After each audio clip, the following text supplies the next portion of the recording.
Assalamualaikum warahmatullahi wabarakatuh. Perkenalkan, nama saya Setiawan. Saya dari Prodi D3 Manajemen Informatika semester 1. Pada video kali ini saya akan menjelaskan tentang fungsi dan kedudukan bahasa Indonesia. Seperti yang kita tahu, bahasa Indonesia adalah bahasa resmi negara Republik Indonesia dan bahasa Persatuan Bangsa Indonesia. Bahasa Indonesia memiliki dua fungsi. 1. Bahasa nasional. Bahasa nasional yakni bahasa Indonesia yang menjadi bahasa pemersatu bangsa dengan berbagai macam budaya. Sebagai bahasa nasional, bahasa Indonesia memiliki beberapa fungsi. Fungsi yang pertama adalah sebagai lambang kebanggaan yang mencerminkan nilai-nilai luhur yang mendasari perilaku bangsa Indonesia. Dengan adanya nilai ini, kita sebagai warga negara Indonesia harus bangga dan harus mempertahankan nilai-nilai yang terkandung di dalamnya. Fungsi kedua adalah sebagai lambang identitas. Kita harusnya dapat mengetahui kewarganegaraan seseorang dan bisa membedakan karakter kepribadian seseorang. Untuk itu kita harus mewujudkan dan menjaganya supaya tidak mencoreng arti isinya di dalamnya.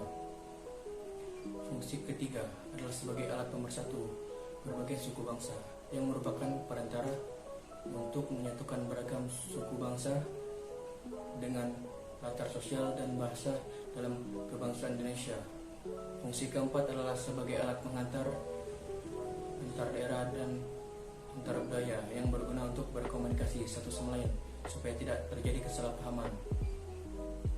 Fungsi bahasa Indonesia yang kedua yaitu bahasa negara. Bahasa negara memiliki beberapa fungsi, yaitu 1.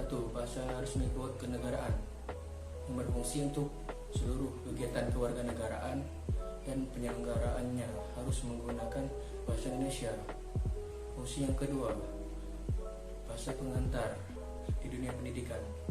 Penggunaan bahasa Indonesia pada pembelajaran di dunia pendidikan berfungsi sebagai bahasa pengantar antara pelajar dan guru.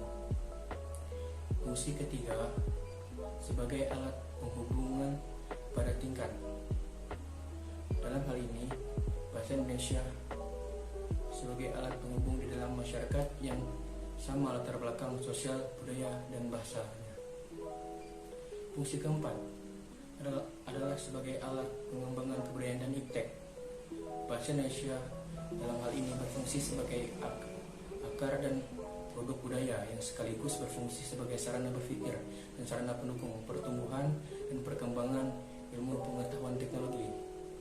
Sekian, terima kasih.